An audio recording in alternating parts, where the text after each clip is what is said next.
Komisi Pemilihan Umum memutuskan Muhammad Afifuddin menjadi pelaksana tugas ketua menggantikan Hasyim Asyari yang diberhentikan melalui putusan sidang etik DKPP. Keputusan tersebut diambil melalui sidang pleno yang diikuti oleh 6 komisioner KPU RI. Pelaksana tugas Ketua KPU RI Muhammad Afifuddin mengatakan pelaksanaan Pilkada yang akan dilaksanakan November mendatang akan dapat berjalan sesuai dengan yang direncanakan. Afif menjamin seluruh anggota dan sekjen KPU dapat berjalan bersama di bawah kepemimpinannya. Menurutnya roda organisasi di KPU telah berjalan dengan baik dan kompak sejak masih di bawah kepemimpinan Hasyim Asyari. Afif menjelaskan ada sejumlah pekerjaan yang ditinggalkan Hasyim terkait proses pemilu sebelumnya. Salah satunya sikap KPU terhadap hasil putusan MK yang mempengaruhi proses pemilihan ulang di sejumlah wilayah. Afif meminta seluruh lapisan masyarakat mengawasi dan memberikan masukan terhadap KPU. Dan dengan membaca Innalillahi wa inna ilaihi raji'un dan Bismillahirrahmanirrahim, teman-teman anggota KPU tadi secara bulat, secara sepakat memberikan mandat kepercayaan ke saya untuk menjadi pelaksana tugas Ketua KPU Republik Indonesia. Kami berenam dan dengan Pak Sekjen serta dengan seluruh jajaran termasuk jajaran KPU Provinsi, Kabupaten, Kota se-Indonesia akan segera melakukan percepatan konsolidasi untuk memastikan bahwa Pilkada 2024 akan berjalan sesuai dengan apa rencana dan tahapan yang sudah ada. Tenaga ahli kantor staf Presiden Ali Muhtar Ngabalin menanggapi pencopotan Hasyim Asyari sebagai Ketua KPU. Ali menegaskan keputusan DKPP akan ditindaklanjuti dengan keputusan Presiden maksimal 7 hari setelah dibacakannya putusan. Mengenai sanksi pemberhentian tetap untuk Ketua KPU Hasyim Asyari oleh DKPP, insya Allah secepatnya akan ditindaklanjuti dengan penerbitan keputusan Presiden setelah putusan ini dilakukan oleh DKPP. Dan yang ketiga, saya juga ingin menyampaikan bahwa pemerintah memastikan bahwa pemilihan kepala daerah yang akan dilaksanakan secara serentak tetap akan berlangsung sesuai jadwal karena terdapat mekanisme pemberhentian antar waktu untuk mengisi kekosongan anggota. Sementara itu, CAT yang menghadiri sidang tersebut menyampaikan terima kasih atas putusan DKPP. CAT berpesan agar semua korban dalam kasus apapun, terutama wanita, harus berani memperjuangkan keadilan. Dari awal sampai sekarang ini, saya mengalami ups and down yang cukup besar, yang dimana saya terkadang juga bingung, tapi saya didampingi oleh kuasa hukum yang sangat hebat. Jadi sampai hasil yang pada hari ini telah diberikan.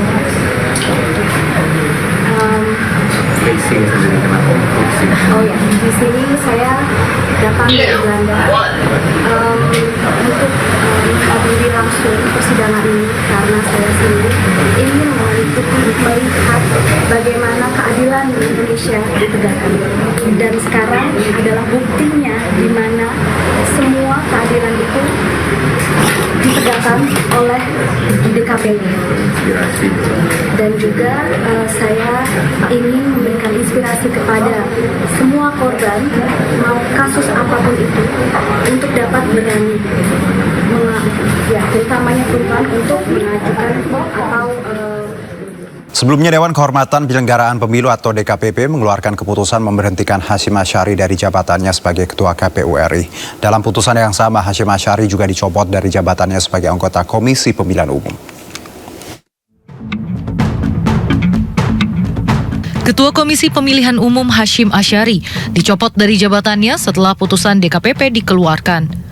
Putusan DKPP memberhentikan Hasyim Asyari berdasarkan kasus yang dihadapi oleh Ketua KPU ini terkait dugaan tindak asusila pada salah satu anggota Panitia Pemilihan Luar Negeri atau PPLN Den Haag Belanda. Dalam konferensi pers yang diadakan di gedung KPU RI, Hashim Asyari didampingi oleh 5 anggota KPU lainnya menyampaikan bahwa dirinya berterima kasih karena dibebas tugaskan dari amanah sebagai Ketua KPU.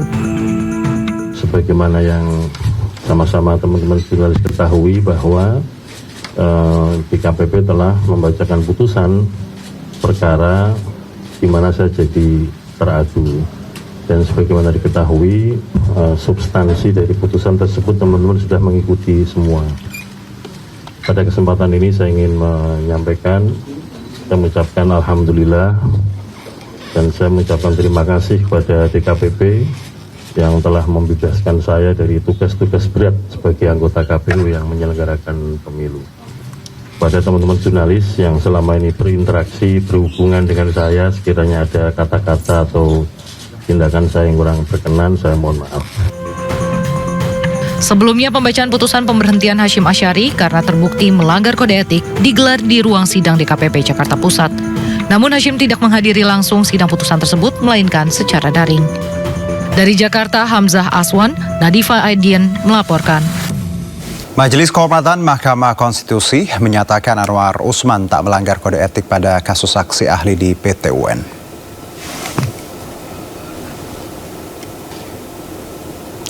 Putusan dibacakan dalam sidang yang digelar di Gedung MK, Jalan Medan Merdeka Barat, Jakarta. Sidang dipimpin oleh Ketua MK Idewa Gede Palguna serta anggota Ridwan Mansur dan Yuliandri.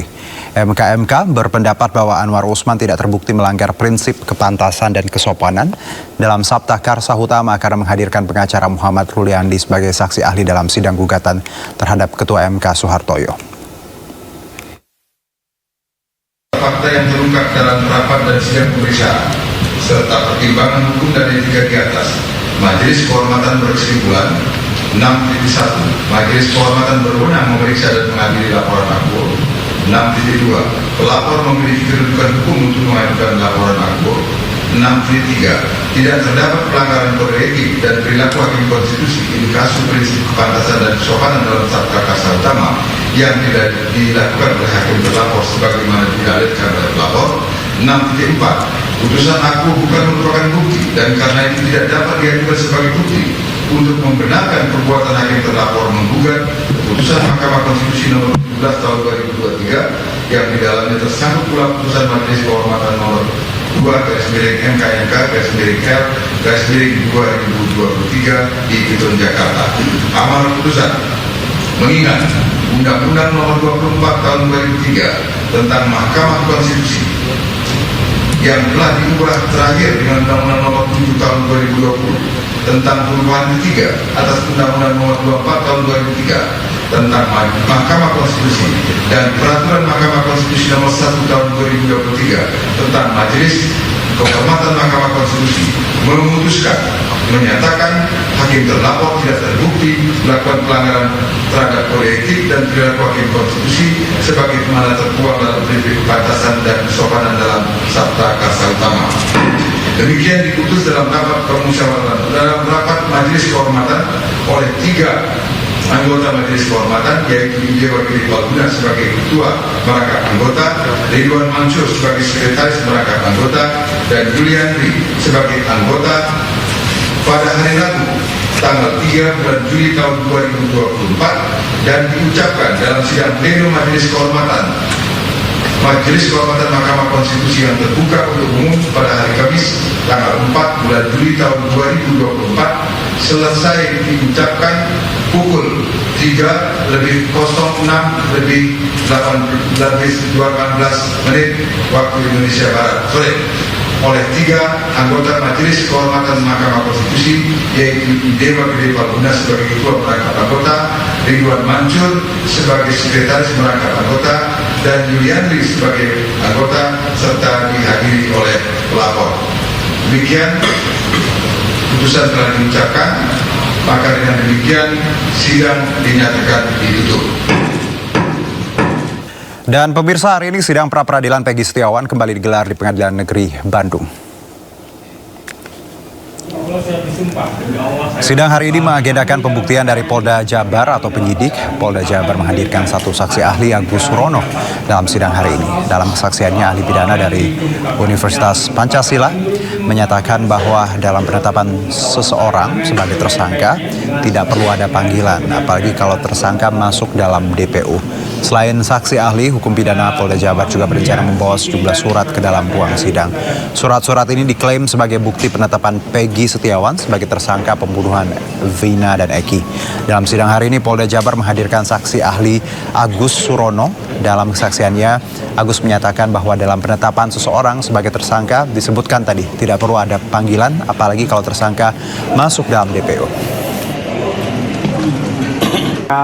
Seseorang atau yang diduga melakukan tindak pidana itu bisa ditetapkan sebagai tersangka. Jadi dasar untuk menetapkan tersangka itu adalah minimal 2 alat bukti sebagaimana dimaksud dalam pasal 184 ayat 1 KUHP. Demikian yang mulia. Minimal 2 alat bukti bagi hakim pra peradilan untuk menghitung minimal itu apakah menghitung secara kuantitatif atau juga kualitatif? Di dalam putusan MK tersebut adalah minimal 2 kuantitatif ya yang mulia. Kuantitatif yaitu berkaitan dengan 184 ayat 1 huruf A, 184 ayat 1 huruf B, atau 184 ayat 1 huruf C-nya. Ada 3 di situ yang mulia. Selama 2 itu terpenuhi, maka itu bisa dijadikan sebagai dasar untuk menetapkan tersangka. Demikian yang mulia. Seseorang ditetapkan jadi tersangka, apakah sebelumnya harus diperiksa terlebih dahulu atau bisa belakangan? Tidak harus yang mulia. Tidak harus. Ya, walaupun di dalam putusan MK itu di dalam pertimbangannya ada, tapi itu tidak mengharuskan. Jadi dasar untuk menetapkan seseorang menjadi tersangka itu adalah hanya mendasarkan pada 2 alat bukti yang tadi saya sebutkan. Demikian yang mulia. Mohon izin yang mulia, syarat untuk didapatkan dari DPO itu dari DPO-nya yang mulia ya. Dari DPO tentu di dalam biasanya dalam prosesnya ada katakanlah seperti contoh dalam putusan pengadilan menyebut bahwa seseorang itu menjadi DPO. Biasanya secara eksplisit itu dicantumkan berdasarkan pertimbangan dari hasil putusan pengadilan yang berkekuatan hukum inkrah, maka itu bisa saja dijadikan sebagai dasar untuk menetapkan hal tersebut. Kalau penyidik mau menetapkan DPO, apakah ada syarat-syaratnya? Ya, tentu kan sebelum sampai ke tahapan tersebut yang mulia, maka pasti seseorang yang DPO ini adalah tidak berada dalam kuasaan si penyidik. Sehingga untuk menetapkan seseorang menjadi DPO itu tentu syarat-syaratnya adalah harus dipenuhi. Nah tentu syarat yang tadi saya sampaikan yang mulia, karena pasti seseorang ditetapkan sebagai DPO itu kan pasti dia bisa saja ditetapkan sebagai tersangka. Sehingga apakah terkait dengan DPO yang telah ditetapkan itu perlu ada syarat untuk adanya pemanggilan atau tidak? Dalam praktek yang mulia kan bisa saja ada beberapa kemungkinan. Kemungkinan yang pertama kan ketika seorang melakukan satu tindak pidana, ya kemudian dia ditangkap tangan kan tidak perlu ada pemanggilan. Nah, yang tidak tertangkap tangan. Nah, yang tidak tertangkap tangan tentu berbeda juga dalam prosesnya. Tentu kalau memang tidak tertangkap tangan, deliknya apa yang mulia? Kalau deliknya misalkan delik yang ada laporan terlebih dahulu dan seterusnya, maka biasanya melalui pemanggilan yang sah sebagaimana dimaksud. Sementara itu, kuasa hukum Peggy Setiawan menyayangkan Polda Jabar yang tidak menghadirkan saksi fakta dalam sidang pra-peradilan, dan berikut pernyataan kuasa hukum Peggy kepada tim iNews jelang sidang hari ini. Kami sangat menyayangkan sekali, sebab kami butuh itu saksi fakta yang disampaikan dari pihak Polda.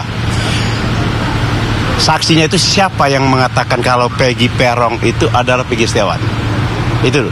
Dan kami mau juga mengetahui keterlibatan Peggy Setiawan itu apa, dari mana ya? Kami sangat menyayangkan mereka tidak menghadirkan saksi fakta. Oke. Kemudian Pak, kemarin sebelum sidang ditutup, pihak dari Peggy Setiawan meminta untuk menghadirkan Pak Rudiana ya dalam persidangan ini. Nah, ini sebenarnya apa yang ingin dikejar Pak dari Pak Rudiana dalam pra peradilan ini? Banyak banyak sekali. Memang kami sebenarnya sangat menginginkan sekali Pak Rudiana harus dihadirkan. Tapi kata majelis hakim itu tergantung dari termohon. Ya sudahlah, bagaimana termohon nggak mau menghadirkan. Kemudian Pak, mungkin boleh direview sedikit soal sidang kemarin. Menurut keterangan dari beberapa saksi ini gimana Pak? Dari pihak Peggy sendiri Pak? Oh ya, menurut keterangan saksi ya, saksi fakta dulu ya. Kalau saksi fakta mengatakan Peggy Setiawan tanggal 27 Agustus itu ada di Kota Bandung. Itu saksi fakta. Sementara saksi ahli, waktu itu kan berulang kali saya sampaikan, dengan adanya keterangan yang sudah yang kan persidangan itu, kesimpulannya apa sih bilang? Peggy Setiawan menurut saksi ahli harus digugurkan tersangkanya. Itu harus dibebaskan si Peggy Setiawan. Udah jelas kemarin itu disampaikan begitu sama saksi ahli. Tapi kita lihatlah nanti bagaimana putus pengadilan dari hakim. Apakah hakim ini independen? Tidak masuk angin kata orang itu kan, tidak terintimidasi, ya kita lihat aja nanti. Satu lagi Pak, kemarin di dalam persidangan sempat heboh pertanyaan. Dan pemirsa, sidang pra-peradilan Peggy Setiawan kali ini mendengar keterangan saksi dari pihak Polda Jawa Barat. Saksi yang dihadirkan yakni Agus Surono, ahli pidana dari Universitas Pancasila. Dalam kesaksiannya menyatakan dalam penetapan seseorang sebagai tersangka tidak perlu ada panggilan, apalagi kalau tersangka masuk dalam DPO. Apakah dalil ini bisa masuk dalam penguatan polisi untuk menetapkan tersangka dan menahan Peggy Setiawan? Kita akan berdiskusi bersama pakar hukum pidana Prof. Hipnu Nugroho. Assalamualaikum, selamat sore Prof. Selamat sore Mas Yuna. Ya, sehat ya Prof? Alhamdulillah. Baik, sehat. Prof, kita mau belajar hukum dong sore-sore ini.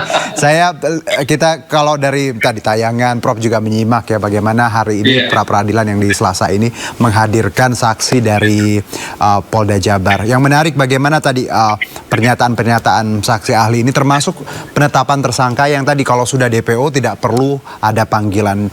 Anda sendiri Prof sebagai pakar hukum pidana menanggapinya seperti apa? Ya, gini Mas Yuna. Perdebatannya, kalau status DPO itu jelas identifikasinya, sejak awal misalkan Peggy, itu tidak perlu. Baik. Tidak perlu, karena sejak awal identifikasi sudah ada. Nah pertanyaan yang kedua, kalau DPO itu fiktif lah, kemarin pertanyaannya kan fiktif kan, Pak itu harus, namanya fiktif. Jangan-jangan orangnya keliru. Ini yang harus kita pahami, status DPO jelas, atau status DPO tidak jelas. Jelas identifikasinya berarti tidak perlu, karena memang daftar pencarian orang itu sejak awal diketahui nggak ketemu Mas Lori terus, tapi identifikasinya ada gitu ada, sehingga kan tinggal mengambil. Nah pertanyaannya kalau yang kedua, informasi kemarin adalah itu fiktif. Lah kalau fiktif kan belum tahu siapa orangnya. Lah kalau itu harus pemanggilan. Nah, kita tidak tahu kondisi real itu seperti apa. Itulah yang harus dibedakan dalam konteks sebagai bentuk pemanggilan. Karena namanya suatu penyidikan itu, kita awalnya kan serangkaian tindakan penyidik untuk mengumpulkan barang bukti. Baik. Kan?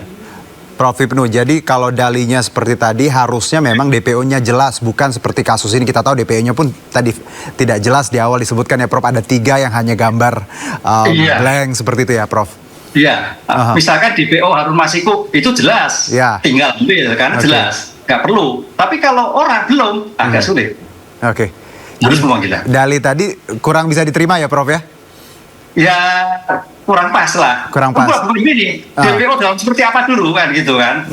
Kalau DPO jelas, kan jelas orang tadi misalkan Hasan Masiku, ya harus, tidak perlu surat pemanggilan. Tapi kalau memang tidak, masih fiktif, ya siapa sih orangnya kan? Masih meraba-raba.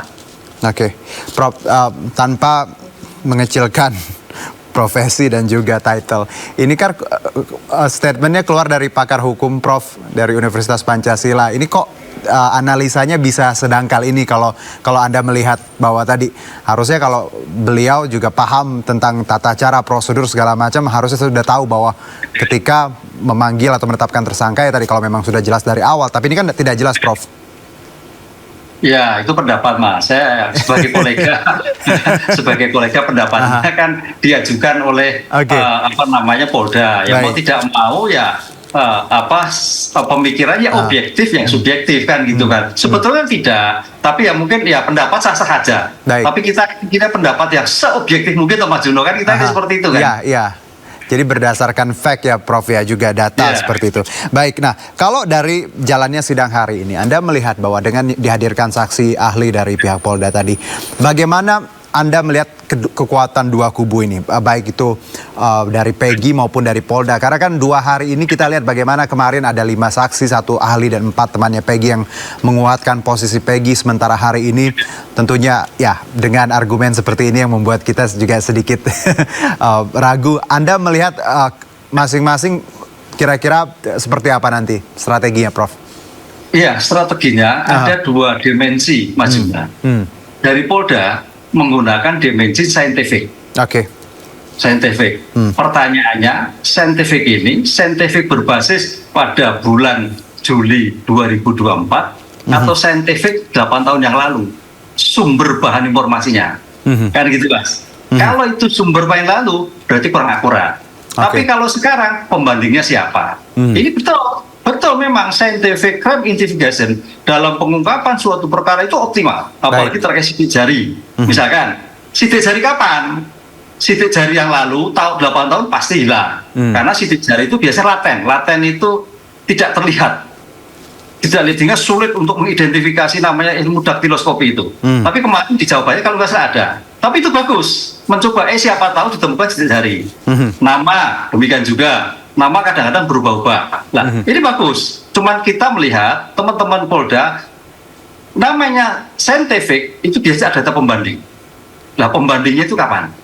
Itu yang pertama. Tapi teman-teman dari penasihat hukum menggunakan data-data empiris, sosiologis, yang melihat fakta-fakta di persidangan dengan kolega di antara Peggy, masyarakat setempat. Disinilah nanti hakim akan melihat mengacu pada kondisi sosiologis atau mengacu pada saintifik, tapi berbasis pada kita nggak tahu yang sekarang atau 8 tahun yang lalu. Ini yang saya kira nanti hakim akan melihatnya seperti itu, Mas. Baik, jadi kalau tadi Polda dengan keyakinannya mereka harus membuktikan secara scientific crime investigation, baik itu Juli ataupun memang harusnya ya tadi 8 tahun yang lalu ya, Prof ya. Harus punya data yang jelas. Sementara keluarga juga punya data seperti empiris, kolega itu juga cukup kuat. Tapi Prof, kalau kita lihat yang menarik juga dari jalannya pra peradilan ini, pihak kuasa hukum Peggy menyebutkan mereka sebenarnya meminta untuk kehadiran orang tua Eki ya, bapaknya Eki, Bapak Ibtu Rudiana kalau tidak salah namanya. Apa sebenarnya kalau dari permintaan ini, Prof, apa yang bisa dikejar? Atau memang sebenarnya tadi Polda sudah fokus saja ke scientific crime investigation, tidak perlu menghadirkan misalnya permintaan dari kuasa hukum Peggy bahwa saksi dari orang tua Eki juga harus dicari keterangannya, Prof? Ya, memang betul bahwa putusan Mahkamah Konstitusi tentang pra peradilan itu dari segi formil. Itu betul. Kita akui. Itu kan menurut saya kan dalam kerangka situasi keadaan hukum umum kan itu. Tapi pertanyaan ini adalah suatu keadaan di mana ada suatu masalah hukum di belakang yang tidak ketemu. Sehingga mau tidak mau dengan berpikir progresif, nah gitu Mas. Progresif, hakim harusnya juga memberikan kesempatan. Walaupun sedikit. Karena formil ini walaupun sedikit, tapi paling tidak menyeimbangkan kedudukan Peggy itu Peggy betul atau Peggy tidak.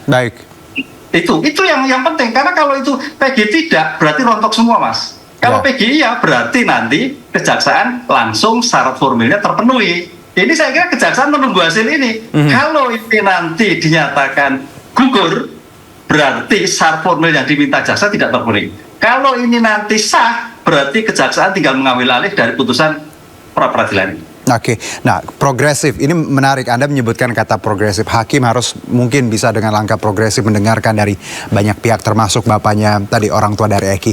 Kalau dari dua kubu ini Prof, satu punya empiris, satu punya scientific crime, walaupun tadi scientific crime-nya juga masih diragukan. Dengan berjalannya banyak fakta yang kita lihat hari ini, apakah kesempatan untuk Peggy bebas masih ada atau malah memang Polda juga posisinya makin lemah kalau dari sudut pandang Anda, Prof?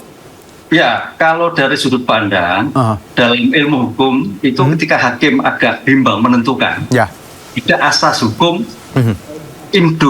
asas indubio pro reo. Nah, apabila ada keraguan-keraguan ya dibebaskan, mengambil hal yang meringankan bagi terdakwa. Apa? Dilepaskan. Itu kalau terjadi. Karena apa? Kalau toh gugur ini pun juga tidak menyebabkan si Peggy hilang tanggung jawab, pasti akan dicari yang lainnya. Gitu loh. Ini kan mencari kepastian, Mas. Seandainya ragu-ragu loh, antara empiris dan saintifik sama kuat, tapi hatinya lebih pekas mana? Asas Indobio berjalan. Baik, lalu Prof, kalau kita lihat juga Anda menyebutkan bahwa kalau ragu-ragu ya bisa dibebaskan seperti itu. Tapi ini juga kalaupun misalnya status Peggy dibebaskan, ini tamparan besar dong untuk prosedur dari penetapan tersangka, penyidik. Karena ya masa salah tangkap 2024, Prof? Masa kedua kali itulah risikonya. Risiko masa dua kali. Yang pertama sudah Kapolri menyalahkan kurang profesional, masa ini kurang profesional lagi. Ya itulah hukum. Karena bicara hukum, bicara fakta, bicara mekanisme, bicara prosedur, sebagai bentuk pelindungan hak asasi manusia. Ini bukan masalah reputasi dan tidak reputasi, tapi bagaimana meletakkan hak asasi manusia seutuhnya, seseorang yang bebas tanpa suatu tekanan. Equality before the law ya, Prof ya.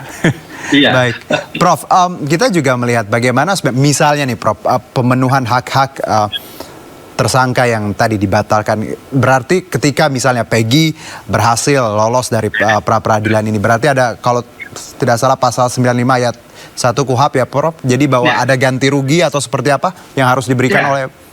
Ya, memang dalam hal putusan pasal 77 KUHP, itu pra-peradilan itu sah tidaknya penangkapan, penahanan, penghentian penyidikan, termasuk rehabilitasi dan ganti rugi.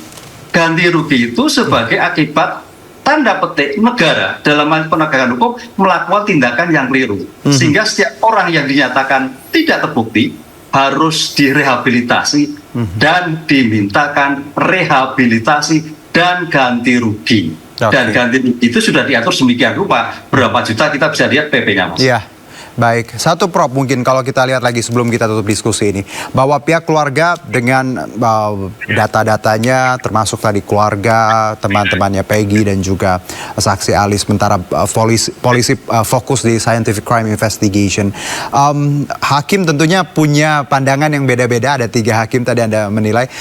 Bagaimana dengan segala keterbatasan yang kita punya, 8 tahun kasus ini berjalan dan juga dengan segala argumen dari berbagai pihak, bagaimana kita hakim harus bersikap menentukan walaupun tadi tidak ada kebenaran yang absolut, tapi paling tidak setiap pribadi punya hak yang sama di depan hukum. Prof, silakan. Hakim punya keyakinan ketika ada keraguan-raguan. Ini masih hakim ragu-ragu tidak antara bukti forensik dengan bukti sosiologis, kan itu. Kalau hakim masih ragu-ragu, tersedia alasan hukum, asas in dubio pro reo. Apabila terjadi keraguan-raguan, maka diambil yang meringankan bagi seorang terdakwa. Meringankan berarti? Meringankan berarti kalau dalam hal ini ya melepaskan. Itu yang paling possible ya Prof, meringankan berarti melepaskan. Baik. Baik, Prof, terima kasih atas waktunya dan juga perbincangannya. Pertanyaannya tadi memang bagaimana kita melihat ini dari kacamata hukum. Saya juga punya new insight. Terima kasih Prof. Sehat-sehat. Nanti kita ketemu lagi di diskusi selanjutnya. Sama-sama, sami-sami Prof. Kembali bersama kami, pemirsa. Dirjen Aptika Kominfo mundur dari jabatannya usai serangan terhadap Pusat Data Nasional Sementara atau PDNS 2. Serangan yang menyebabkan kebocoran data masyarakat Indonesia ini kini dalam pemulihan dan diharapkan bisa pulih secepatnya. Ini bagaimanapun juga secara teknis adalah tanggung jawab saya sebagai Dirjen Pengampu dalam proses transformasi pemerintahan secara teknis. Jadi saya mengambil tanggung jawab ini secara moral dan saya menyatakan harusnya selesai di saya, karena ini adalah masalah yang harusnya saya tangani dengan baik. Itu alasan utamanya. Jadi ini dan sekarang ini tetap dilakukan pemulihan, dan kemarin teman-teman juga ada adanya kuncinya sudah dia dicoba, apakah bisa berhasil. Kementerian Komunikasi dan Informatika mengaku telah memegang kunci untuk mengakses kembali data Pusat Data Nasional Sementara atau PDNS 2 Surabaya yang sempat disekap oleh kelompok hacker Brain Chipper. Saat ini diketahui semua pihak sedang bekerja untuk memulihkan secara penuh sistem PDNS 2 tersebut. Kementerian Komunikasi dan Informatika mengaku telah mencoba kunci deskripsi data Pusat Data Nasional sementara dari kelompok hacker ransomware Brainchipper. Diketahui hacker Brainchipper resmi memberikan kunci deskripsi untuk membuka akses sistem PDNS kepada pihak kedua dari sisi pemerintah Indonesia pada Rabu malam. Dirjen Aptika Kominfo Samuel Pangerapan menyampaikan kunci deskripsi tersebut tidak diberikan langsung oleh Brainchipper, melainkan didapat dari situs resminya di dark web. Menurutnya kunci deskripsi yang diberikan oleh hacker terbukti berhasil saat diuji coba spesimen. Kami juga mendapatkan, tapi ini kerjaan lagi dikerjakan kan, kita sudah coba di spesimen kita memang berhasil dibuka, tapi kita belum tahu karena kan dikunci banyak. Itu sih lagi dikerjakan oleh teman-teman teknis. Jadi itu juga jangan tanyakan terlalu dalam. Saya tahu itunya aja. Tadi saya sudah sampaikan tadi malam kita mencoba di spesimen yang kita miliki itu bisa dibuka. Itu aja, saya nggak tahu. Ya, Dirjen Aptika Kominfo mundur dari jabatannya usai serangan terhadap Pusat Data Nasional Sementara atau PDNS 2. Ini merupakan bentuk tanggung jawab sebagai pengelola teknis Pusat Data Nasional imbas serangan dari ransomware. Sementara itu Presiden Joko Widodo menyatakan pemerintah sudah mengevaluasi peretasan Pusat Data Nasional. Untuk mengetahui proses pemulihan data imbas serangan ransomware, kita terhubung dengan Anjas Pranomo, Ketua DPP Perindo. Selamat sore, Bang Anjas.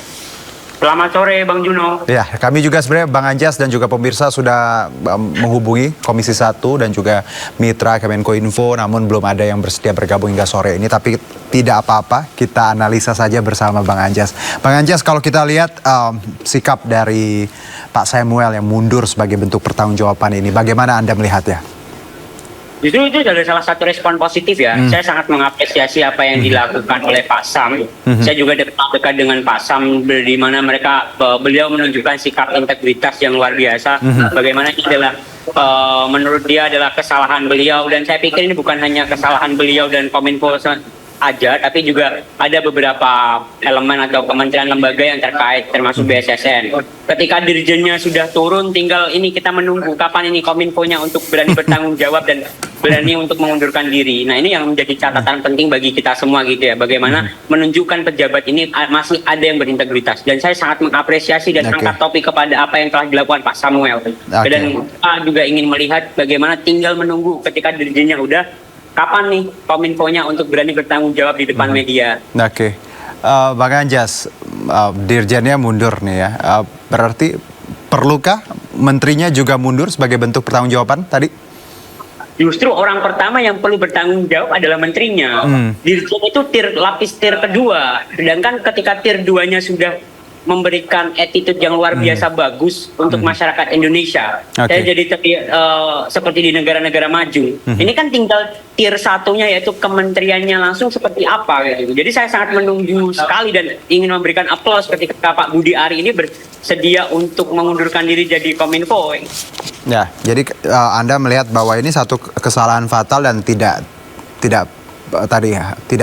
harus tadi sudah seharusnya menterinya pun ya mundur dan mempertanggungjawabkan ini sebagai bentuk tadi pertanggungjawaban moral ya, Bang Anjas ya. Betul, karena memang kita melihat bahwa integritas ini sangat dibutuhkan di negara ini beberapa masa yang akan mendatang. Karena memang slogan pemerintah aja untuk Indonesia Emas 2045. Dan apa yang telah dilakukan Pak Samuel ini kita sangat apresiasi sekali. Seluruh masyarakat juga mengapresiasi beliau. Bagaimana dalam bentuk tanggung jawab seorang pejabat publik yang telah berhasil menyentuh aspirasi dari masyarakat semua. Meskipun di sini juga saya mencatat bahwa ini tidak sepenuhnya kesalahan dari Pak Sam, tapi juga ada beberapa kementerian atau lembaga terkait seperti BSSN, utamanya juga menterinya langsung Kominfo yang perlu harus turun tangan langsung. Tapi kita juga masih menunggu siapa lagi yang akan mengundurkan diri dengan cara seperti negarawan seperti Pak Samuel. Bang Anjas, kalau ada argumen bahwa mundur berarti tadi bertanggung jawab, lalu ada yang juga menyebutkan mundur lepas dari tanggung jawab. Apakah mundur satu-satunya cara, ya termasuk tadi menteri bertanggung jawab, atau malah lepas tanggung jawab dong? Mundur enak dong, ada masalah mundur seperti itu, tidak bertanggung jawab. Saya melihat bahwa ketika arti kemunduran seorang pejabat publik ketika dia sedang terkena sebuah musibah atau sebuah kasus seperti ini, kejadian seperti ini itu justru melihat segi positif. Baik. Bukan berarti dia yang sepenuhnya bersalah ya, tapi memang ini salah satu cara yang memang harus kita budidayakan. Itu yang harus kita lestarikan. Bagaimana sense of belonging terhadap organisasi, sense of belonging terhadap kementerian itu harus ditumbuhkan. Jangan justru menyalahkan bawahan atau dirjen-dirjen, tapi juga menterinya dong, ayo kita tunggu. Oke. Baik, yang menarik juga Bang Anjas bahwa hacker memberikan kunci ya untuk membuka kembali pusat data ini. Ini agak lucu, bagaimana sebenarnya, apakah memang ini satu bentuk minta maaf atau malah ejekan terhadap bagaimana kita mengatasi masalah ini? Dari sudut pandang Anda terkait bagaimana hacker menyodorkan kunci ini, silakan dibuka, kami minta maaf. Tanggapannya Bang Anjas? Ini sangat sedikit konyol ya ketika ada ini. Tadi yang dulu pernah saya berstatement bahwa ketika kita sudah data itu terenkripsi dan data itu sudah hilang dengan ransomware, jangan-jangan selama ini tuh kita dijaili sama orang dalam. Yang dia emang sengaja untuk men-setting ini, men-skenario kejadian ini bahwa seolah-olah ini ter-ransomware kan. Padahal ini cuma kesalahan teknis. Nah, ini yang hasil analisis saya, karena ketika kita bicara soal hacker dan data sudah terenkripsi, sangat sulit sekali untuk bisa dikembalikan. Dan tiba-tiba hacker itu muncul ke publik dengan mengembalikan ini datanya saya balikkan, saya mohon maaf telah mengganggu proses imigrasi dan sebagainya kayak gitu kan. Ini kan menjadi hal yang sangat lucu dan sudahilah, ayo kita gimmick-gimmick politik seperti ini. Kita juga sudah mau memasuki masa transisi. Jangan-jangan ada wewenang-wewenang, ada tangan-tangan jahil yang memang ingin untuk berpartisipasi dalam kontestasi politik di 2024 mendatang kayak gitu. Oke, baik. Kalau dari tanggapan dari Pak Samuel juga dalam konferensi persnya bersama dengan mundurnya beliau dari posisi, disebutkan bahwa kunci sebenarnya sudah dicoba di spesimen, sudah bisa, namun belum bisa memberikan informasi lebih lanjut. Kalau dari proses ini, Bang Anjas, apakah tadi Anda melihat bahwa data kita bisa kembali lagi dan atau sulit karena walaupun diberikan kunci, tapi kan pemerintah juga belum memberikan validasi apakah kunci ini berhasil atau tidak. Kalau dari sudut pandang Anda, Bang Anjas? Jadi begini, ketika kita bicara soal teknis dalam dunia IT itu sendiri ya, ketika jadi kemarin juga saya sempat scroll di beberapa sosial media platform X, katakanlah ternyata data kita atau akses masuk atau kunci masuknya itu ternyata beredar di script. Ada salah satu software itu namanya Script, di mana di situ adalah untuk mengumpulin beberapa file PDF, dokumen dan sebagainya. Di situ terbuka akses, bahkan ada username-nya, ada password-nya, ada link aksesnya. Ini yang perlu di follow up dan perlu dikawal bersama oleh masyarakat. Sebenarnya siapa orang yang mengupload itu dan itu bisa terakses semua orang, dilihat semua orang, ada username-nya apa, adminnya pun ada, kemudian password adminnya pun ada, kemudian email dan link untuk login ada juga. Nah, ini juga perlu kita selesaikan itu. Siapa sih orang yang mengupload di script dan itu open akses untuk semua orang kayak gitu. Nah, artinya kan ini tidak profesionalnya Kominfo untuk meng-hire orang-orangnya, meng-hire para karyawan-karyawannya. Nah, ini yang perlu kita kritisi secara bersama. Nah, apakah benar ini terjadi dengan, kalau misalkan ini bisa menjadi salah satu alasan kenapa kemarin data kita terbobol dengan dalih ransomware, berarti isu ransomware itu salah. Berarti isu ransomware itu hanya gimmick belaka yang dibuat oleh pemerintah. Justru yang kita selesaikan di sini adalah bagaimana teknis ketika data orang-orang ini tidak bisa diakses. Kenapa server ini down, kenapa data kita hilang dan sebagainya. Oke, jadi bisa saja isu ransomware itu fiktif seperti itu ya? Bang Anjas? Betul. Bisa jadi kan kita melihat seperti itu, karena ini memang kelalaian seorang karyawan eselon berapa gitu kan, tuh tiba-tiba dia pengen download, kemudian dia belum punya premium script, kemudian dia baru ngupload dokumen yang ternyata itu dokumen pribadi, bahkan mungkin dia tidak bawa itu dokumen privasi negara kayak gitu. Itu kan hal yang lucu dan konyol. Oke, Bang Anjas, ini menarik bagaimana Anda menyebut tadi profesionalitas dari karyawan atau tadi lembaga ini yang menunjuk pihak yang penyedia lah seperti itu. Ini balik lagi bagaimana sebenarnya masyarakat bersikap terkait mundurnya Dirjen Aptika dan juga tuntutan mundur untuk Pak Budi Ari. Apakah memang lembaga seperti lembaga Kominfo ini lembaga yang harus diduduki oleh orang-orang yang punya background IT, cyber, atau memang tidak bisa sembarang orang menduduki kementerian ini hanya karena kedekatan dan giveaway? Betul, saya sangat sepakat. Bahkan media luar negeri juga sudah mengatakan bahwa Pak Menteri kita itu kan menteri giveaway gitu kan. Bukan saya yang berstatement, tapi juga ada banyak media dari luar negeri yang mengatakan demikian. Dan juga saya juga sudah baca itu. Dan memang realitanya seperti itu gitu. Nah artinya ketika saya jadi teringat kemarin yang saya katakan di beberapa media bahwa pemerintah atau KL saat ini juga harus mengusung asas meritokrasi. Siapa yang layak, dia yang memimpin. Bukan hanya kedekatan emosional, bukan hanya relawan partai politik, atau bukan hanya sebagai dia tidak punya integritas sebagai seorang di bidangnya, kemudian dia mendapatkan kursi hanya gara-gara dia sebagai ketua relawan atau simpatisan, bahkan tidak hanya sesimpel itu untuk mengurus sebuah negara. Nah inilah yang harus dilakukan masa pemerintahan yang akan mendatang. Kita jadikan ini evaluasi bahwa untuk memimpin sebuah kementerian atau lembaga harus memiliki linearisasi keilmuan secara fakultatif. Nah ini yang harus kita kawal bersama untuk proses di periode yang akan mendatang. Begitu mungkin. Ya, ini bukan suara 1-2 orang, tapi kita melihat bagaimana sebenarnya ya linear tadi keilmuan seseorang harus sama dengan pekerjaannya, ini penting sekali. Jadi bukan kita kritik atau benci terhadap personal, tapi kita pengen sistem yang lebih baik ya Bang Anjas ya, agar tadi khususnya data-data kita bisa terlindungi. Apalagi kita tahu, sering saya sebut bahwa data is the new oil, sangat berharga. Jadi jangan sampai kalau pengelolaannya tidak dikelola oleh orang-orang yang tidak tepat. Terima kasih Bang Anjas atas perbincangan kita sore ini. Sehat-sehat Bang Anjas. Terima kasih Mas Juno, terima kasih teman-teman. Ya, terima kasih. Sementara itu, pemirsa, begitu terpilih sebagai PLT Ketua Umum KPU RI, Muhammad Afifuddin menyatakan akan memastikan penyelenggaraan pilkada berjalan dengan baik. PLT Ketua Umum KPU RI Muhammad Afifuddin menghargai dan menjalankan mandat yang diputuskan dalam rapat pleno komisioner KPU RI. Sebagai pelaksana tugas menggantikan Hashim Asyari, Afifuddin akan memastikan penyelenggaraan pilkada serentak berjalan sesuai dengan rencana dan akan melakukan konsolidasi ke seluruh daerah demi melancarkan penyelenggaraan pilkada serentak 2024. Innalillahi wa inna ilaihi raji'un. Dan bismillahirrahmanirrahim. Teman-teman anggota KPU tadi secara bulat, secara sepakat memberikan mandat kepercayaan ke saya untuk menjadi pelaksana tugas.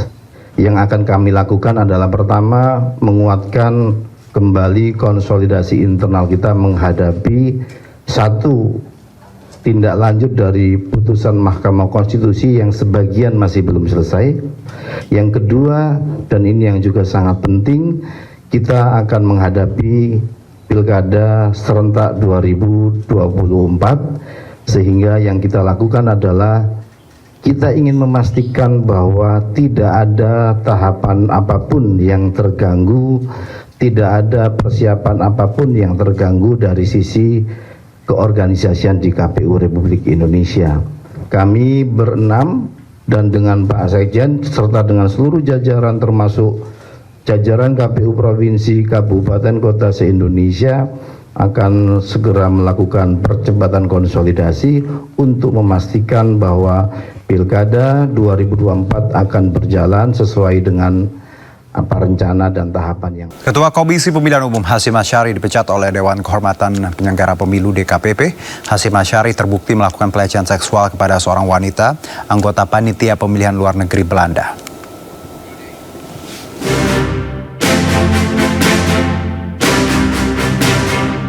Dewan Kehormatan Penyelenggara Pemilu atau DKPP menjatuhkan sanksi pemecatan kepada Ketua Komisi Pemilihan Umum Hashim Asyari terkait aduan dari perempuan berinisial CAT yang merupakan anggota panitia pemilihan luar negeri PPLN Den Haag Belanda.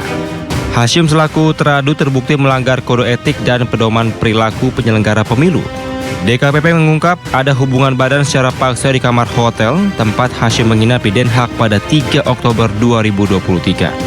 CAT yang diminta mendatangi kamar Hashim dirayu dan memaksa CAT berhubungan terlarang. Sementara usai dipecat, Hashim justru menyampaikan terima kasih atas putusan DKPP.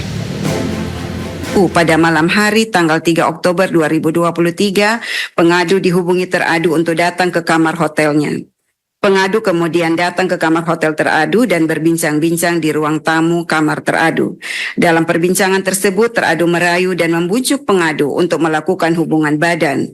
Pada awalnya pengadu terus menolak, namun teradu terus memaksa. Saya ulangi, namun teradu tetap memaksa pengadu untuk melakukan hubungan badan. Pada akhirnya hubungan badan itu terjadi. Mengucapkan terima kasih kepada DKPP yang telah membebaskan saya dari tugas-tugas berat sebagai anggota KPU yang menyelenggarakan pemilu.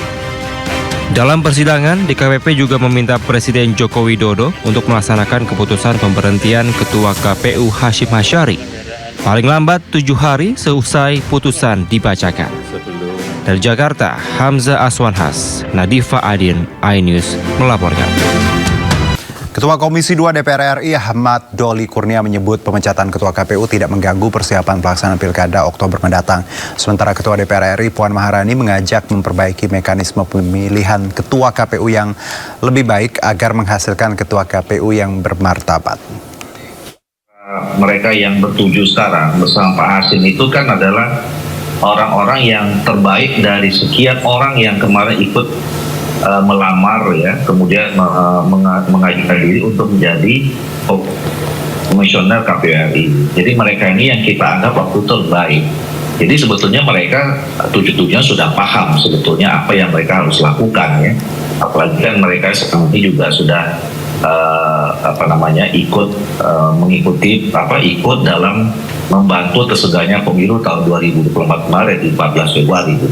Jadi saya kira yang penting ya bagi yang 6 orang tersisa dan kemudian seluruh komisioner KPU baik provinsi dan kabupaten kota termasuk juga mungkin penyelenggara pemilu dan Bawaslu ya. Ini pelajaran ya, menjadi pelajaran penting gitu bahwa ya saudara-saudara ini diberi amanah percayaan oleh bangsa negara, oleh rakyat Indonesia untuk memimpin institusi yang memang penting dan strategis gitu.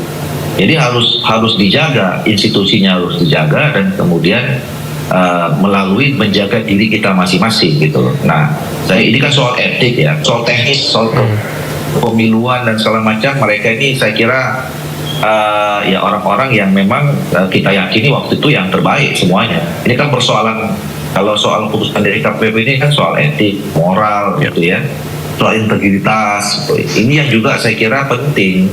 Jadi soal integritas, soal moral, soal etik itu tidak boleh diabaikan sekalipun kita sudah menduduki posisi yang penting gitu loh.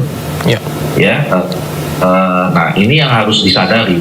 Ini yang saya kira juga nanti harus dipahami oleh siapa yang akan terpilih menjadi ketua, apakah nanti menjadi pelaksana tugas atau pejabat atau nanti yang dipilih secara definitif gitu. Itu yang paling penting. Karena kalau bicara tentang soal persiapan pilkada ya, saya kira secara teknis ini semuanya ya mudah-mudahan tidak akan terganggu ya, tidak akan terganggu dengan putusan DKPP ini karena semuanya sudah ongoing ya, sudah running, tahapan sudah masuk ke tahapan sekian dan kemudian yang banyak terlibat nanti adalah teman-teman di provinsi, kabupaten, kota sampai ke tingkat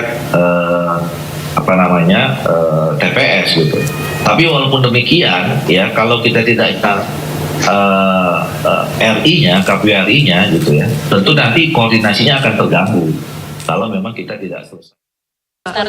Kami menghormati keputusan DKPP dan nanti setelah 7 hari kemudian Presiden mengeluarkan kepres pemberhentiannya, ya DPR sesuai mekanismenya akan memproses mekanisme yang akan kami proses sesuai dengan mekanismenya. Anggota Dewan Kehormatan Penyelenggara Pemilu menyebut adanya nama artis Desta dalam kasus tindakan asusila dari Ketua KPU Hashim Asyari.